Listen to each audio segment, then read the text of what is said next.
The same approach works for big buildings, old and new. A retrofit now underway is expected to save 38% of the Empire State Building's energy. Remanufacturing its 6,500 windows on site into super windows that are almost perfect in letting in light without heat, plus better lights and office equipment, cuts the peak cooling load by a third. And then instead of replacing and expanding the old chillers, we can renovate and reduce them, saving $17-odd million at capital cost that helps pay for the other improvements and cuts the payback to 3 years. Similarly, retrofitting a 20-year-old curtain wall office tower near, say, Chicago could save 3/4 of its energy with a minus 5-month payback that is slightly cheaper than the routine 20-year renovation you have to do anyway that saves nothing. The same approach works great in industry too. For example, 3/5 of the world's electricity runs motors, half of that runs pumps and fans, and we can save about half of all the motor energy with a 1-year payback by retrofitting 35 integrated improvements. But first, we ought to stop wasting most of the energy used by the pumps, fans, and other motor-driven devices. For example, pumps, the biggest use of motors, move liquid through pipes. A Dutch colleague redesigned a typical industrial pumping loop to use at least 86% less pumping energy and cost less to build just by using fat, short, straight pipes instead of skinny, long, crooked pipes. This recent design on those lines in Singapore saved 69% of normal pumping energy at lower construction cost. So what does this mean for the electricity that's 60% used in motors?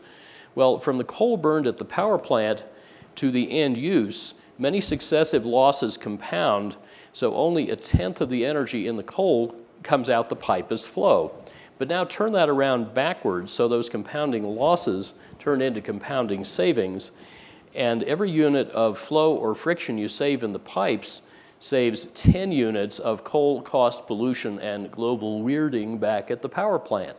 Also, as you go back upstream, each component gets progressively smaller and cheaper, so you save the most capital cost too. My team has lately found such snowballing energy and capital savings in more than $30 billion worth of industrial redesigns in 29 diverse sectors, from data centers and chip fabs to mines and refineries. Typically, our retrofit designs save about 30 to 60% of the energy with 2 or 3 year paybacks, while our new facility designs save 40 to 90-odd% with lower capex. Meanwhile, that's all on the demand side. How the world produces electricity is shifting faster than most experts realize. Wind and solar power are growing explosively, while central station orders wither because they cost too much and they have too much financial risk to attract investors. By the end of this year, the industry's betting that the world will probably be able to produce 35 billion watts of photovoltaics every year. Grid-connected solar power has sustained 60% average annual growth for a decade and is entering takeoff now into low price and high volume. This renewable power revolution, the biggest infrastructure shift in history, is increasingly led by China, which is now #1 in 5 renewable technologies and just blew past its 2020 wind target. Power sources that get their economies from mass production, not from giant units, have swapped their share of global electricity production with nuclear power's share. What The Economist magazine calls micropower, that is cogeneration plus renewables minus big hydro dams, made 91% of the world's new electricity year before last. Micropower and efficiency are walloping all the central power plants in the world market, mainly due to their lower cost and lower financial risk. So micropower's output, as summarized here, is booming, while nuclear output just fell for the 3rd year. Micropower will surpass nuclear power in global capacity this year and in output in about 4 more years. Last year, all renewables made up 1/4 of global power capacity, half of the new capacity, over half of the power plant investment, and they generated 18% of global electricity. Renewables, except big hydro last year, got $131 billion of private capital and added 52 billion watts, while new nuclear plants got no private capital and lost capacity.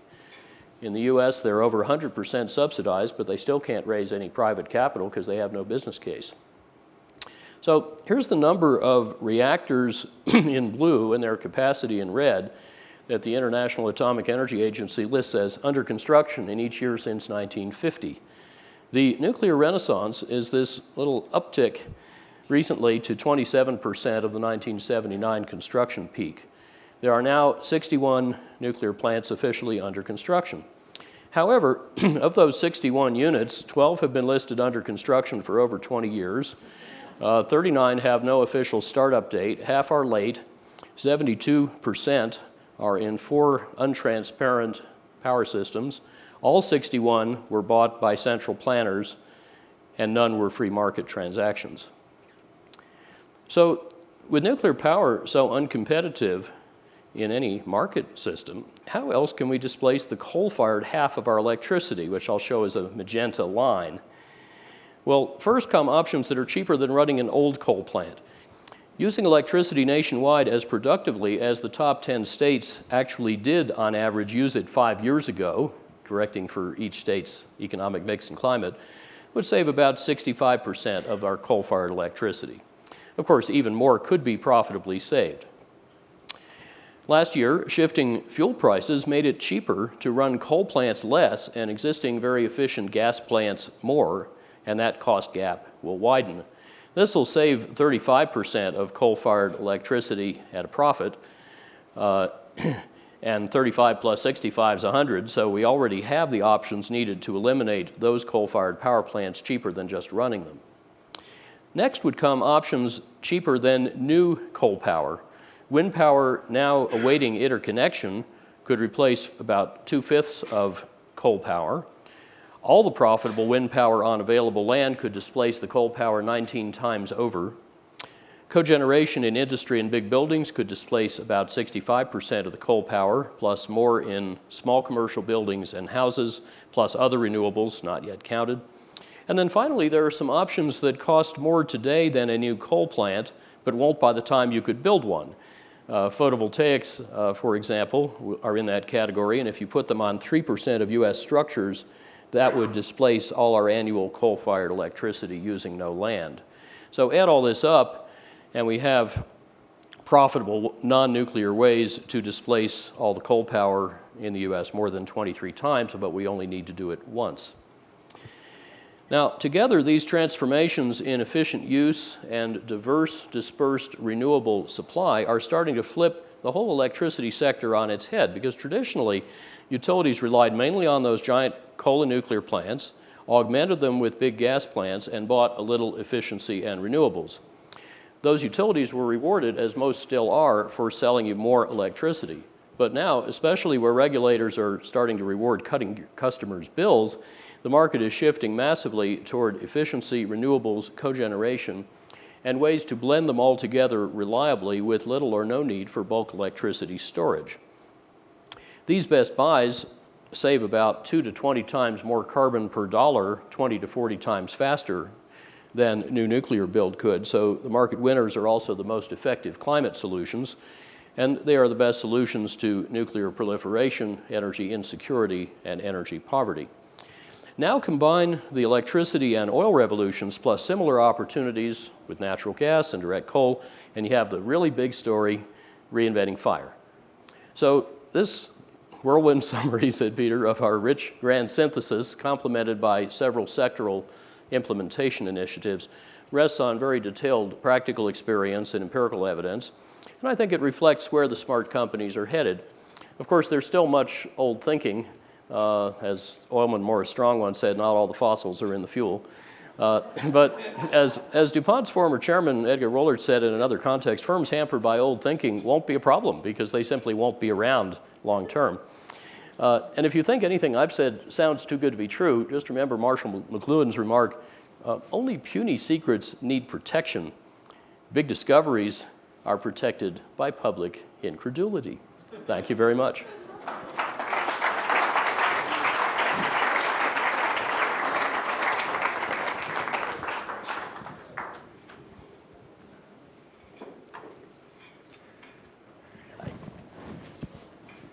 Well, thank you, Amory. And John, perhaps you'd like to respond to Well, let me start by saying, Amory and I have known each other for some time, and it was probably a couple of years ago that we were seated at a luncheon table with our former chairman, just retired, myself and a couple other folks.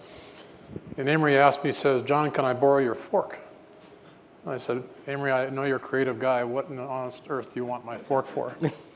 He said, "Just let me have it." He took my fork, and from under the chair, he pulled out his carbon hat, that carbon hat right there, and gave that thing a whack and bent the fork about 30 degrees. And I've kept that fork as a reminder that almost anything is possible working with Amory. Sorry. So I think the response is, one of the reasons we like to work with Amory and talk with Amory is because Amory is always pointing out the art of what's possible. And in this Reinventing Fire concept that we just heard, which I've just heard literally almost for the first time myself, a lot of the principles in Amory's talk, as Chevron, we would agree with. I think starting with the fact that, as an energy company, we're an oil and gas company that also has renewables. We need to be able to be looking out over the next 20 years and figuring out what is it that customers need in terms of efficiency and what kind of fuels are they going to need. And in that respect, our own company is moving more towards natural gas, which is half the carbon content of coal, 1/3 the content of oil. And we're doing that by trying to sequester carbon dioxide while we're doing that, so we're trying to handle the carbon issues at the same time. So portfolio move on a broad scale, and this is a global kind of a transition towards more natural gas. The efficiency gains that Amory talked about, absolutely necessary. They have a double win, they can reduce costs, and they also have zero carbon input. No impact on carbon at all. They take carbon out, in fact. So we, in response to that as a company, look at energy efficiency as being the most readily available form of energy we can possibly get. And many times it's often the lowest cost and most easily done. And to that end, we've done it ourselves in our own company. We've reduced our energy intensity cost by our efficiency by 30% over the last 15 years, 20 years. And we created a business, which you'll hear from Jim Davis later this afternoon, around energy efficiency, which has actually saved our own company, that energy that we just talked about. But they also provide services to outside academia and governments. And that business has saved, in terms of efficiency, over $1 billion in energy costs for outside parties. So we're doing that, and we're taking the lessons we learned there and also applying it back inside of our own company. In terms of the nuclear versus oil and gas and biofuels and renewables, we're not a nuclear company, but we do have to have a point of view on where nuclear is going to go. And it's our belief that over the next 2 decades, we're going to need all forms of energy, and there's no single magic bullet to the energy equation here. And nuclear, in our view, has got some advantages and some disadvantages. And I think the disadvantages Amory could very eloquently articulate. The advantage is it's got no carbon content from a standpoint of clean electricity, and yet it has some other attributes that make it, somewhat less desirable. So I'm not sure where that's going to go. I think certainly we agree that the nuclear build out of the fleet has been pretty slow. And it's a lot of NIMBY, not in my backyard, permitting issues. Even with the one permit process we have now in the States, nothing much has really happened there. So that may take a long time to happen. There's a lot of countermeasures there to do that.